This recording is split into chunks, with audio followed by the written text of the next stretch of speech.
Today's template Tuesday template is going to be for pop-up cards. They're pretty simple, and having your Cricut cut them is just making it that much more simple. So the first thing I'm going to do is upload my SVG. I'm going to click over here on upload and upload image, and then I'm going to browse to find where it is. And in this case, oh, that's the bridge. Hold on. We need to go clear over here. We need pop-up cards. So we're going to do these 3 pop-ups. You've got an A2, you've got a slimline, and a 5x7. And obviously choose the size that you want to work with. I'm going to show you how to prep one, and then I'll show you examples of all 3 cards once they're finished. Okay, so we're going to select this simple pop-up. I'm just going to do the A2 size.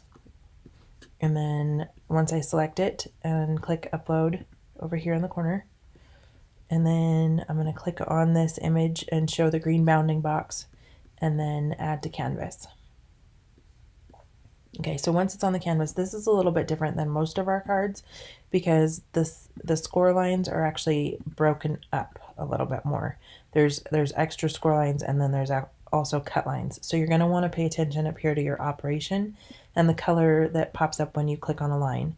So when I click on this big line, this is my main score line for the card, and I actually need it to score through this cutout, or these 3 cutouts, as well as the back of my card. So I'm gonna put that where it's at, or leave it where it's at, and switch my operation to score. Okay, and then when you click on these boxes, you'll notice this one is black. I do not want to turn that to score. I want that to cut. Same with the top, this one. Okay, so for the way we're looking at it, the top and bottom, when we actually turn it for pop-up, I mean, you could do a pop-up card with them up and down as well. I did mine all sideways, but there's no saying that you can't make things pop up here and in the center and then down here at the bottom when you open the card this direction. I actually oriented my card designs the other way, so I'll show you what I mean by that. My card is actually going to be like this, okay? And then I'm going to, it'll fold from top to bottom. But you can totally make a pop-up card this direction and have things, you know, top, middle, and bottom. Okay, so do not score this top line, bottom line, top line, bottom line. We want to score these end lines here. So they're probably the easiest to find over here because they're vertical. So I'm just going to click on this one and this one. And I think if you hold your command key, you can skip selecting in between and move down to this one. And then this one and this one. So I know that I selected only score lines. There's one right here too. Looks like I missed one. Oh, I missed the end of this one. Okay. So I know that they're all score lines, and I selected only score lines because my box is still red. If you accidentally selected a cut line in there, it would show you that because this would be, I'd have a slice through it, and it wouldn't show you a color because you would have multiple colors selected. So now it's still red, which I want. I'm going to click score, and then I'm going to click off of this just to make sure that all my score lines are actually scored. So should be the ends of each of these rectangles, and then one down the center, and they are. And then I'm going to select everything and click attach because I want those score lines to happen right here inside this rectangle at the ends of each of these little rectangles. That's where they need to be placed. I need this score line to happen in the middle of this overall large rectangle. I think doesn't my rotate look funny? But it says 0, so I don't know. When I messed with it, it went a little off kilter. Not a big deal. Okay, so then this top one, bottom one, top one, bottom one, top one, bottom one, those all need to actually slice out of the card, but not like the whole rectangle. I need it still attached, which is where these score lines come in. Okay, it's still going to be attached to the background card right there. Okay, so that's all you need to do to prep these ones. I mean, it seems like a lot, but it's pretty simple. And now you're ready to make it. So I will meet you back here to assemble one of these and then show you a few examples. So that's the templates all folded and ready to go. I didn't fold this one just because we're going to fold that one together in the tutorial, but this is just to show you the A2 card and the slimline, or sorry, not the slimline, the 5x7 also, and just what they look like when they're just the template and without any decoration yet. Okay. So now we are ready to assemble our card. I was starting to put these cards together and was thinking to myself, this is just a simple template. Like, most people can cut this out by hand. Not sure if this is needed. But then I got to the part where you cover the front and the back of your card with paper and realized you have to cut those notches out on this part. And that's where the joy of your Cricut comes in. So you'll notice when you open up the file, there's actually going to be some pattern paper pieces in there in bright pink. And that is because you're going to want to cut your pattern paper with it so that you don't have to do the measuring and the finagling and trying to cut straight. For this set of pop-up cards, I dug through my supplies and kind of just put together stamps and embossing folders that I liked that would go in a theme together, and then and like die cuts, that kind of thing. And then I did a quick little sketch map to show what I wanted like each one to be laid out as for my plan. And then I also went through this It's Snow Time paper pack and fussy cut a bunch of little images to make one with too, just to show you that you don't necessarily need like the embossing folders and the stamps and the dies. You can totally do this with just pattern papers. And so then I went through and I stamped all my images, and now I need to color them, and then I will get them die cut out and start assembling cards. So this is like my pre-thinking and pre-mess.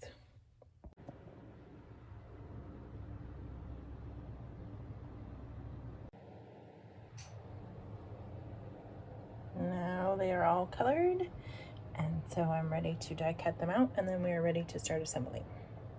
All right, I have my plate prepped here and ready to cut out with my die cuts, and I just wanted to discuss a few things that I'm starting to notice as kind of a newbie stamper slash die cut user.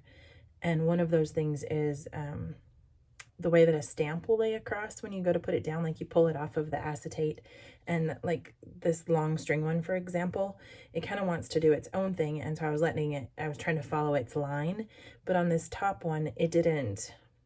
I guess it wasn't as memory focused, and so I can't get this die cut to fit that top string. Like, it's super wonky by the time it gets to the end. So I'm probably not gonna be able to die cut it out, which is a little frustrating because I was planning on the 2 strings of lights. I might, I don't know, maybe cut it in half, like manually, and then die cut one half and then the other, and then piece it back together. There might be a workaround there, but it's frustrating because the idea is it should just save you time by cutting out one time. The other thing I'm noticing is sometimes I'm like saving myself time and space by doing all my coloring and stamping on one piece, but now I can't get this die on there, so I'm going to have to like cut this, but I have other multiple, so this is just like a minor complaint, but I have to put this back on to cut him out next. And then the other thing that I noticed is while I was cutting out these ones for a second card, I stamped these images, and these are solid, so I couldn't see how to line up my die cut over my stamped image, and so my white space is way off, which is one of the whole reasons why I went to a Cricut machine to begin with, was because I didn't like that white edge being uneven when I cut a die cut. But I am realizing this is probably a good case for the MISTI, and actually like cutting all of these out once out of white paper, then putting them in my MISTI, refilling that negative space, and then stamping on it so that I can line up my stamp the way I like it and not worry about having all of my coloring done and everything done the way I like it and happy with it, and then I ruin it when I die cut it. So I'm still going to use these. They're just not making me as happy as they did to begin with. The stamps were fun. These are from my favorite things. It's called the Whole Herd. And I did like the way that this was all put together. Like, I didn't have to cut little bits out of the insides to use the die cut, and I would have liked to have used the whole thing without cutting it apart, but I'd already stamped and colored my images, which didn't matter because I ruined them anyway. But those are just a few things about die cutting. I'm going to go ahead and run this through. So I've got my sandwich ready, and I'm going to put my plate on top, run this through, and then I'll do the second round so that we've got everything cut out and ready to go. Okay, so there's that first bit, and I'll just put it back up here so we can see it. And then basically I'll just remove these off, put the new die cut on there, move this one over to that one, a pumpkin up, a bat over, and cut them all again. And then we'll meet back here once I'm all done cutting everything out, and I'll problem solve this and let you know what I did.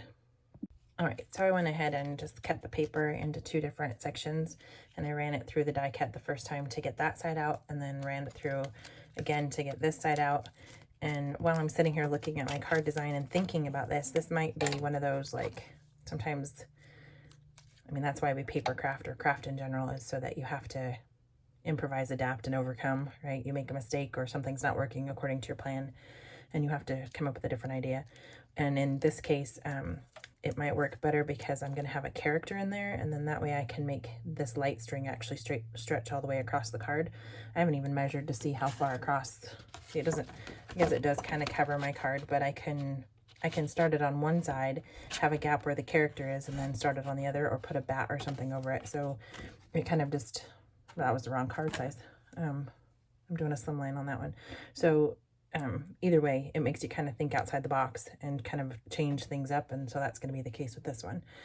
Next time I'll probably, now that I'm familiar with this die set, I'll probably cut it out first and then stamp on top of that blank image, just because that'll save me a little bit of heartache. Okay, I got a few more things to do with the Big Shot as far as prepping this that I wanted to do, and that was I cut this paper. So we talked about how part of the reason for this template is just to save yourself some time and heartache and confusion and all the other fun stuff that might go with trying to figure out how to put the papers into this slimline. So we'll fold this together in a second, but the idea is this is going to fit here, and I don't have to worry about covering these spaces. You could also turn this into a cut line and that into a score line so that it continues to cover the top of this, or you could ink that. I mean, that's entirely up to you and your design style. I'm probably not going to worry about covering it too much, but I do want to emboss these and this one, and then I'm not going to worry about the grass either. It's just going to go on there like that. And then these parts actually pop up and out. And then, so one of these, this is my inside for this one. No, yeah, this is my outside. That's my inside. So that's why this one's not cut, and because it's going to cover those spaces actually. We're just not going to want to glue right there. Okay, so let's go ahead and emboss these really quick. And the first thing, so there's 2 things. I'm using this Parkling embossing folder that I've had, I don't even know how long. Well, at least since at least 2018, because that's when it was made. And it's not slimline length, but I'm making a slimline card. So I'm going to kind of finagle this and try to get my stars to go all the way across this without, so I'm going to have to run it through twice. So I'll just try to line up my stars and make it so that it fits my paper in some creative way. And if it doesn't, then I'll just cover that oopsie too. So the first thing I'm going to do is spritz it a little bit with some water. And obviously I'm going to do that off camera because I don't want it all over everything. And that just helps your paper kind of stretch and bend, and those fibers to fold instead of tear as you run it through the embossing thing. So I'm just kind of lining it up on the inside there. I know I'm kind of like up in your grill here, but that's for my space. That's what I got. So then I'm just going to add the embossing folder to my sandwich here. And this was the other thing I had to kind of figure out how these ran through the best. This one's pretty tight just the way it is. So I think I'm going to go ahead and go without anything over the top. We'll check it here. But you got to like kind of move things around, change things. And it is crazy how much just a piece of paper will add a shim. See, that was plenty. It was super easy to roll through, but the embossing is beautiful. Now we're just going to hope that I can flip this and match up the pattern somehow. And it might be I'm not able to. And if that's the case, I'll probably just go for an edge like this. Yeah, because I should have done it this way in first. Either way, I'm not too worried about it. I'm gonna cover some of that too. So it's just basically trying to make a smaller embossing folder that I have on hand work with a slimline card. I'm using what I have, and I'll just figure out the oopsies as I go. It's not too terrible. Like, you'd have to actually be looking for my oopsies, and this is going to be on the inside of the card with other stuff going on, so I'm happy with that. I'm going to run a little bit of ink over that. We'll do that in a minute once I get all this cleared out of the way. Or I'll do it off camera and then I'll just let you know about it. The grass I'm going to tear. We'll do that on camera in a second. And then, so that was the inside of my card. This is inside. I should have one more blue here. It's hiding on me. Okay, so I'm going to spritz this one and do the same thing, just run it through. And I'm wondering if I do it upside down, if that might be easier to match the pattern. Let's just see.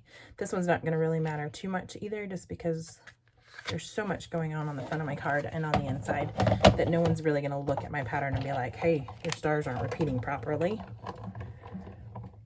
And if they do, I don't want to give them a card anyway. Just because they're good enough, they can make their own. It's not going to line up. If you have a better way of doing that, let me know. My brain's not figuring that one out right now. And I got other things to do, so.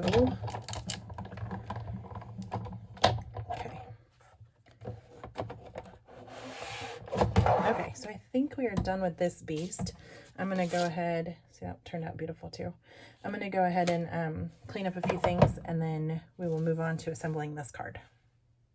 So I'm assembling the other cards in the video, or that I'm going to show you as samples at the end, basically so I can just work out any kinks before we get to the big one, and then I can kind of like test everything that's in the file. And so I told you at the beginning of the video that I actually went through and made the cut file different so that you could cut out for these notches when you get to that point of making your card and decorating the inside, because you need these to be free. You're not going to just like put a piece of paper across the inside. You need them to wiggle, but you might want to cover this part, or you might want to cut it out, right? And the file will do that for you. But if you haven't decided what paper you want to use, or whatever, something messes up and you don't want to go back to your Cricut, or your Cricut's being a pain in the rear, I'm just going to show you a really quick tip to be able to do this without having to use your Cricut. So I cut my paper 5 by 7. I made the marks where each of these happen on my paper that I'm ready to use, which I stenciled to look like clouds. And then this middle tab is 1.25 inches long. So I'm just kind of lining up these 2 dots right here on the ruler that says 1.25 inches on my cutter. Then I'm pressing it into the paper and sliding it up instead of down. That way I know it's 1.25 inches that I cut that I've made. Approximately.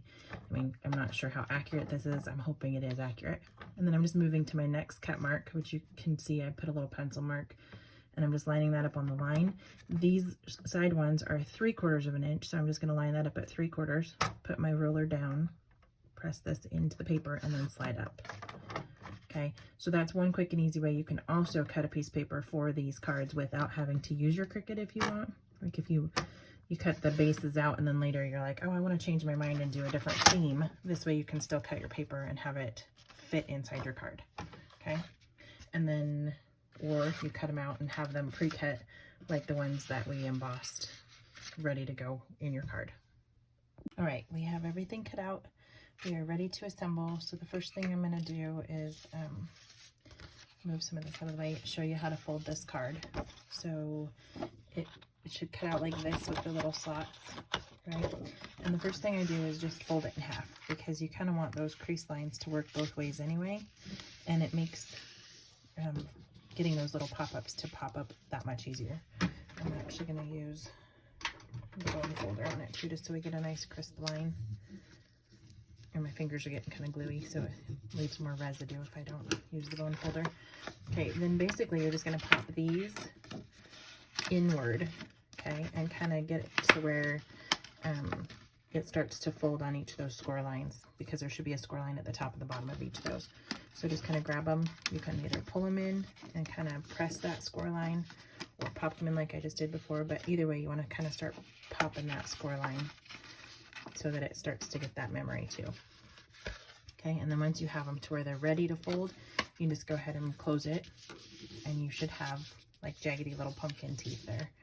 Okay, and then you can either pop your bone folder in there and rub that edge too, or you don't really want to rub through your paper too hard, because then you leave that impression in this part of the paper, which isn't really a big deal because we're going to cover it, but if you weren't covering it, you wouldn't want that outline of the pop-up right there. Okay, so now you should have it like that, okay? And we are ready to decorate. I also, so I'm going to do this one a little different, maybe. I'm still debating, just because I feel like this is going to make it too thick, but I also feel like it's going to cover things the way I want it to. So I'm like on the fence back and forth on this one. I did one of the sample ones like this, right? And you've got this hanging out the top when you finish the fold, which maybe isn't a big deal, but it depends on how polished and final you want it. So I was thinking about tucking it into a folded piece like this. So it's the same height, and then I did 3 inches so that it would go past, excuse me, so that it would go past that, that mark right there. So you could glue that on there, and then when you open it, see how it's got the darkness back there. You're not seeing the space through there, because the other option is to leave it open and then you see the space back there. Okay, so I'm going to leave that up to you. That's entirely up to you. I think for me on this one, I'm just going to do it just to experiment with it. Hopefully it turns out well. If not, we'll both know about it, because you're going to just go right along with me. Okay, so the first thing I'm going to do is, and that's the other thing, is with this, because of those holes and gaps, you kind of want to run your glue directly on this, on the card. Normally I run it on the piece that I'm going to be putting on, so that I don't like have the overlap, like if my glue goes too far. But for this one, you kind of want your glue, I mean, you don't want to put it on in those holes, if that makes sense. So I want that part in there to stay clean so that it's not catching on my flaps. So I'm doing my glue backwards, which isn't really a big deal in this case, because I'm going to be covering all these with paper anyway. The other thing this does is it kind of gives it a nice cover on the back. One of these, this one. So not only does it have the open gap there, but then I put the paper on the back and it's just a strip. So it's the same idea, but then you're also getting that cover there. Plus it's giving it kind of a book binding finish, I guess. Okay. And don't worry about this part. If your other ones don't line up, you can just trim all that off. If they do line up, that's even better. Okay, so I had a little glue overlap on that one, so I'm going to make that the front of my card. And I'm going to start by gluing down this. I ran this scattered straw ink just over the top to kind of make those stars a little bit more visible. And I just want to decide, I think I'm just going to put it on this way. So I'm just going to run some glue on the back of that. And I'm kind of switching back and forth. 1, because I have all these glues that need to be used up. And 2, this one doesn't have as fine a nozzle. And so it's the art glitter. It didn't come with the finer nozzle for me. So it's working great for putting the backgrounds on these cards. And I'm just going to line it up with the black. And then that way, if I want to trim the white edges off the sides, I can when I'm all done. Because I noticed I kind of get a little bit of overhang sometimes, which is normal. Okay, so I'm just going to press this and let it kind of do its thing as it dries. And then this is grass that I want here along the bottom. So what I'm going to do is I'm actually going to just tear it. And so I cut it a little bit larger. I think I cut it at 2 inches, but really I only need like a 1-inch piece for the grass. And what I'm doing is I'm pulling it towards myself, and that's giving me this kind of like rougher edge right there. If I were to push away, the rough edge would be on the back of this, but I want it to be on the front. So that's why I'm pulling it towards myself. Oh, and I'll show you. So that would be the back side, and this is one of those basil or whatever that's like kind of textured. It might even be American Crafts at this point, but that's the smooth side. And you can see that was the part that was like being pulled up. So it kind of just split the paper pieces, or the layers of the paper in two. Okay, so now I'm going to run the glue on this one.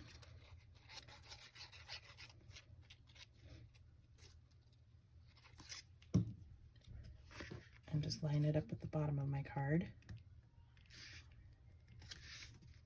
Okay. And now that's my night scene. We've got lights to hang. And I'm probably going to do them a little offset just because they don't quite reach. And I've got a tag to put on for the sentiment or the greeting. So I'm just going to put a little dot on each of those. And then a quick line across the top. And then I'm gonna line up with the edge of my black because I still think I'm gonna have to trim this just a little.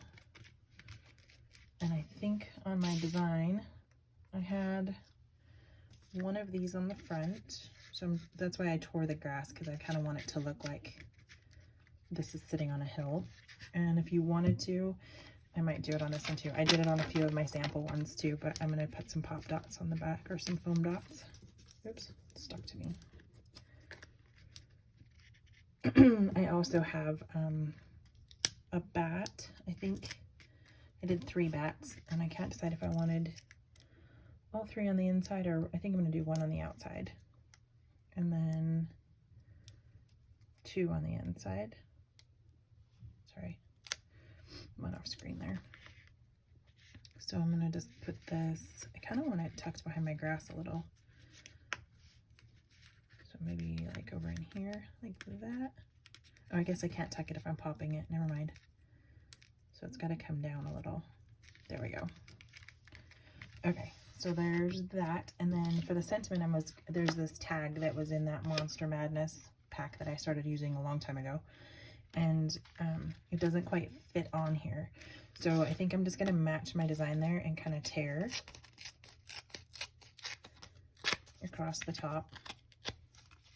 And then I like the stripes on the bottom, and it matches the one I want to put on the inside. So I'm not gonna tear the bottom off. And then there's this little ghosty, and so I was gonna put it on there too. And I don't have a paper piercer handy, so I'm just gonna use my scissors and pop a quick hole right there to put the brad through.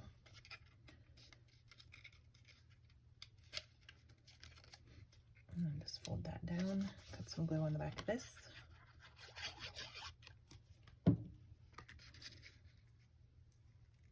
And then just kind of twist it until it actually fits on my card front. Then this little bat, he needs a pop dot. He can be flying over here. Okay, so then that's our cover. Doesn't need much, right? The idea is open it up and then see the inside. And then for the inside, I'm just making sure that my glue is kind of set on that binding that I put on, and I can still open it nice and flat. Okay, so this is the inside sky, and it should tuck in right along there. If you wanted to, you could turn these into cut marks and this part into a score line so that it covers this piece too. I think I'm gonna run some black ink across the top of that while I'm just thinking about it, just to kind of disguise mine without having to worry about cutting paper. So I've just got this black soot, and the one that I used on the stars, by the way, was scattered straw, just FYI. And I'm just gonna run this across the top of those tags on the bottom, because I think my green is cut out too. And that's just gonna kind of disguise that white just a little bit more, anywhere that you can kind of see past my little die cuts. And it just adds to that spooky sky kind of rough look. Plus it's covering, kind of catching the edge of that card too, which is going to be a little exposed. Okay, so now I'm just going to run the glue on the back of the, I can run it either way because I'm not going to accidentally overlap on there. So we don't want to glue him down there. So run away. Okay, so run my glue along the edges here. Fill in, and this is a little warpy because I spritzed it and then I with water before I embossed it. Plus I embossed it, so it's kind of giving it a curl. So I need a little bit more glue to hold it down. And then I'm just kind of lining up with that bottom edge, like the fold line inside the card, but I'm keeping it just a little above that so that it's not catching on the edges and it's not like folding when I fold the card closed and creating a bunch of like buildup, or yeah, that's the right term. Too much bulk in the center there. And I kind of want it more towards the top up here so that it's kind of creating that nice straight edge. And then I'm just going to smooth it until my glue's catching. And you're going to have a little bit of a gap here. You want that though, because it's what gives the movement to your pop-up card when you actually start folding it up. Okay. Same with right here. And then as we put the embellishments on the actual pop-ups, I actually do it just a little bit, about that much, up off the base so that it has the room to wiggle without folding it. Okay. So let's do our grass.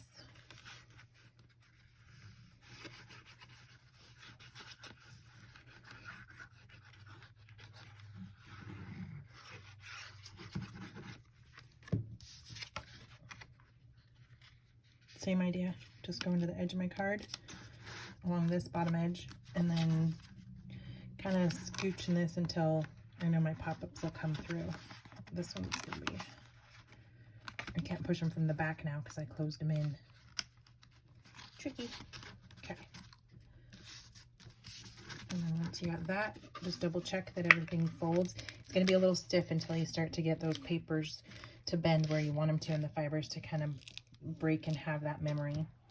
But see, it's already holding itself up, and we got that nice pop-up look, and that kind of just blends with my stars, which is exactly what I wanted. Okay, so I was going to do this as my base down here, probably right in there, and go ahead and get that glued down.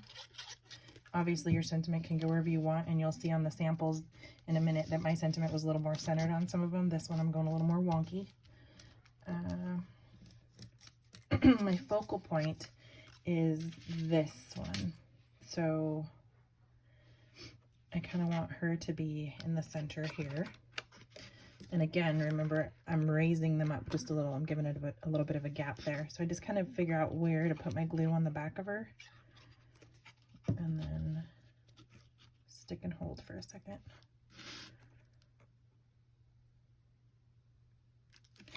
I was going to do a stack of pumpkins, I think. I'm putting this in the background, maybe like right in there. And you could do any of these elements down on this too, so that you're looking at them this way if you wanted to. I kind of like the whole diorama scene in the background like that. So this is a little odd because it's floaty. Maybe I'll switch it and put my pumpkins over here so that it looks like they're kind of stacked in a pile. Originally I was going to stack them on the left hand side. So design wise, I just kind of made a quick U-turn. I'm going to put a pumpkin here. And make sure I got my gap. And then I'm going to put a pumpkin here so it looks like they're like a little bit more 3D and kind of stacked in front of that gravestone. And then I'm kind of giving it a little bit of, like I'm going to the edge of my background paper so that it doesn't bend and fold on top of that piece there. Okay, so our lights could actually, I'm going to do them in two pieces since this was the one I had the snafu with.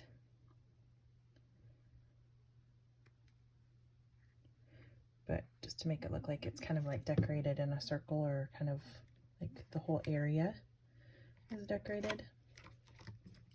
See, I told you, happy mistakes. You make a mistake and you're like, that's not what I intended, but then it kind of works out in the long run because you'll find something that actually works design-wise, or a way to fix it that you liked even better than your original plan, which that's it right there. In my head, I wouldn't have thought to cut it until there was a problem.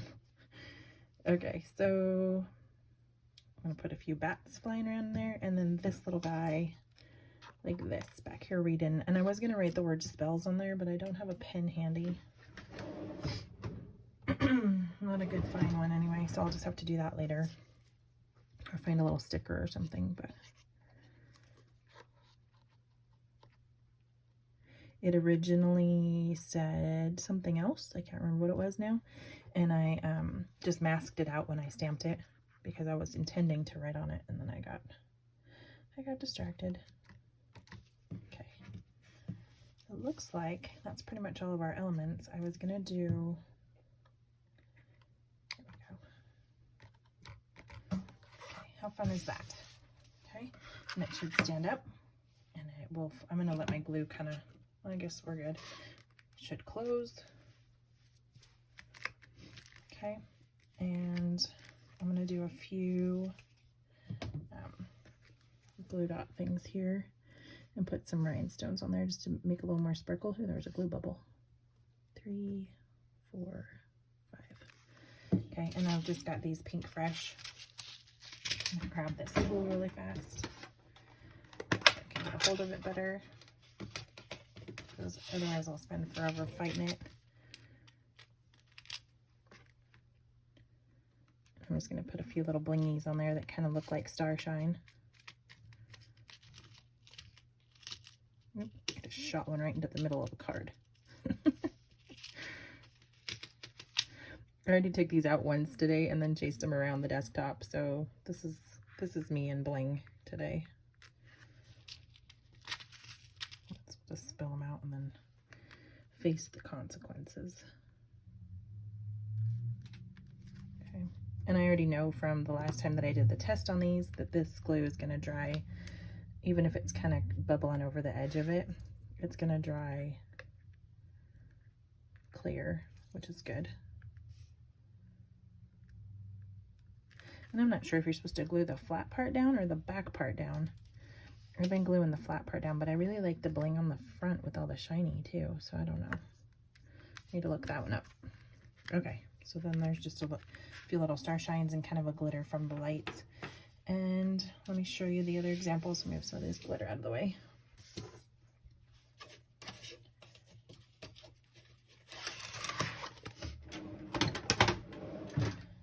Okay, so we've got this. Those are the one that we just did together. Oh, there's that one that shot out. And then, and they stand up really cute as far as the diorama when they're all done like that. Okay, and then I did this one that says, heard you had a birthday, and I did some foam dot on those. And then this is actually a lawn fawn cabin, not a barn, but then I just did my colors to look more like a barn. I adapted because I wanted to use it and I didn't have a barn, and then, or I wanted a barn scene. And then it just says, let's party till the cows come home, and I did some inking on the back for the clouds. Okay, cute little scene. Room to write a sentiment or whatever else you need to in there. And then I did Merry Christmas. Okay, that's where I had the bling earlier. And this, I embossed these too. I don't know if you noticed on this one, I embossed it with like kind of a plaid waffle cone kind of thing. I did the flooring. This is just embossed paper also. And then there's that one. Okay, this one was fun. Kind of struggled to put things on the mantle because I realized I couldn't like glue behind. But, and this one I just left open. But you don't, I mean, once you're looking at the diorama, you don't really notice that there's a gap back there. So it's not too big of a deal if you do leave these open. I did tuck a little bit of color in here, or this pattern, because there was a, it's actually the back of a Halloween paper. And so, this blue back here is a Halloween, and you could see the little Halloween houses through there, so I had to cover those, and I just matched the paper that I used on the back to look like wallpaper. And then this one, I didn't use any stamps or die cuts. I just cut these out of pattern paper and foam dotted them, and the scene is pattern paper, and same with these little guys. And I didn't bother to cover my bottom because I wanted snow, so this is just the white cardstock, one of those that Season's Greetings on Fawn things that I had already created, and then a little bling.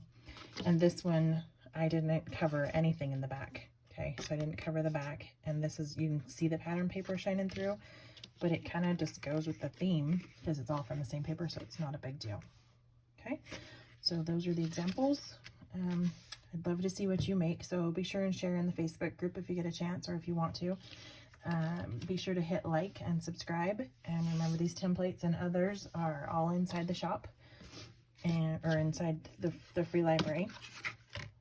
And I think that's all. Yep, hit like, subscribe, join me for the next Template Tuesday and some more cards later, and hopefully one of these days a scrapbook kit layout or something that's in the works. And I will see you in the next video.